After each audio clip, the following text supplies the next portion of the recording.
Sharvin Holmes வந்து நான் கணேஷ் பேசுகிறேங்க. இப்போ நம்ம எங்கே இருக்கோம்னா வேங்கை வாசலில் இருக்குங்க. இங்கே ஒரு வேக்கன்ட் பிளாட் தாங்க நம்ம இப்போ பார்க்க வந்திருக்கோம்.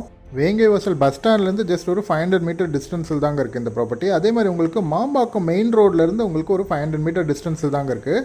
இந்த ப்ராப்பர்ட்டியோட டோட்டல் லேண்ட் ஏரியா பார்த்தீங்கன்னா 1260 ஸ்கொயர் ஃபீட்டுங்க, அதாவது 1260 சதுர அடிங்க. இதோட ஃபேஸிங் பார்த்தீங்கன்னா உங்களுக்கு சவுத் ஃபேஸிங்க. இதோட ரோடு பார்த்தீங்கன்னா உங்களுக்கு 20 ஃபீட் ரோடுங்க. இதோட ஃப்ரண்டேஜ் பார்த்தீங்கன்னா உங்களுக்கு 21/60ங்க. இந்த ஏரியா பார்த்தீங்கன்னா உங்களுக்கு ஃபுல்லி டெவலப்டுங்க. இந்த ப்ராப்பர்ட்டியை சுற்றியுமே உங்களுக்கு வில்லாஸும் இண்டிவிஜுவல் ஹவுசஸ் தாங்க ஃபுல்லாகவே கன்ஸ்ட்ரக்ட் பண்ணியிருக்காங்க. அது இல்லாமல் இந்த ப்ராப்பர்ட்டி பார்த்தீங்கன்னா உங்களுக்கு கோல்டு வின்னர் கம்பெனிக்கு அப்படியே பேக் சைடில் தாங்க இருக்குது. அதாவது உங்களுக்கு மாம்பாக்கம் போகிற மெயின் ரோட்லேருந்து ஒரு 500 மீட்டர் டிஸ்டன்ஸில் தாங்க இருக்குது இந்த ப்ராப்பர்ட்டி. இந்த ப்ராப்பர்ட்டியோட ப்ரைஸ் பார்த்தீங்கன்னா உங்களுக்கு பர் ஸ்கொயர் ஃபீட் 4500 சொல்கிறாங்க, அதாவது 4500 சொல்கிறாங்க, நெகோஷியபிள் தாங்க. இதே மாதிரி உங்கள் properties like villas, apartments, individual houses, flats ஏதாவது சேல் பண்ணனால எங்களை காண்டாக்ட் பண்ணுங்கள், நாங்களே உங்களுக்கு சேல் பண்ணி தரோங்க. இந்த ப்ராப்பர்ட்டி பற்றி மேலும் டீட்டெயில்ஸ் வேணும்னா கீழே டிஸ்கிரிப்ஷனில் நம்பர் கொடுத்துருக்குங்க, அவர் நீங்கள் காண்டாக்ட் பண்ணுங்கள். தேங்க்யூ.